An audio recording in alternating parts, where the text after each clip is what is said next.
On Business Review, we're focusing on African cities.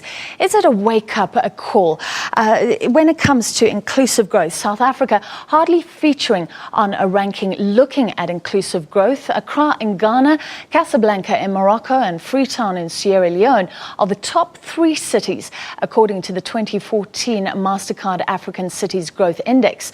Pretoria, Joburg, Durban and Cape Town all show only low to medium inclusive growth potential. Well, the city's growth index was released at the African Knowledge Forum in Johannesburg today. I asked the chief economist at the Mastercard Centre for Inclusive Growth why inclusive growth that shares the spoils among the rich and the poor is so important.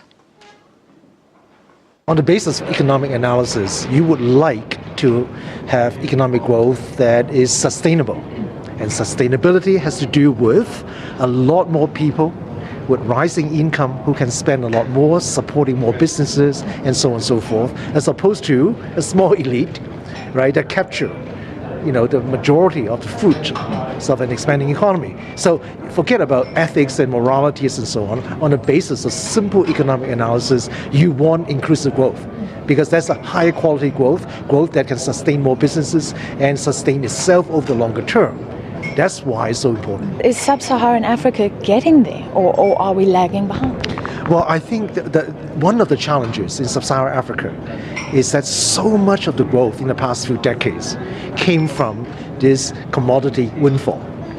It's investment in the resource sector, and it's really driving the headline GDP growth with almost no trickle down at all for the rest of the society. So I would actually argue that in the last 2 decades, much of the growth in the region has been exclusive growth as opposed to inclusive. So that's what we got to work on. So how do we get there? First of all, you have to diversify the economy away from this narrow reliance on the resource sector. And of course, it's happening anyway because the so-called commodity super cycle is now over.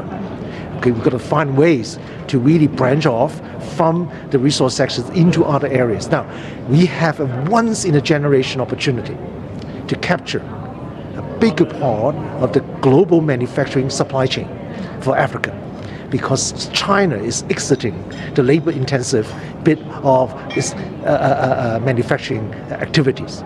The wages are getting so high in China now, it's no longer competitive to do a lot of things in China. But it will be competitive, very competitive indeed, to do them in Africa. That's what we need to do. This is literally a once-in-a-generation opportunity. What does this mean for South Africa, where we have problems with skills, education? Is labor-intensive manufacturing the way to go? To begin with, it's labor-intensive, low skill. But labor-intensive manufacturing is the best school to train unskilled, uneducated, underemployed people from the farms. That's exactly what China's been doing for the last 3 decades, converting several 100 million poorly employed, poorly educated farmers into highly skilled industrial workers. That's also part of inclusive growth.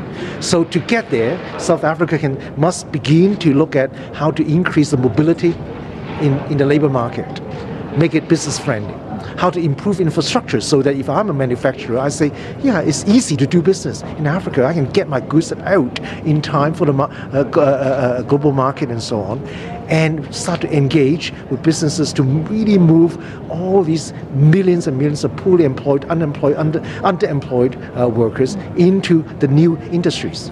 That's the way forward.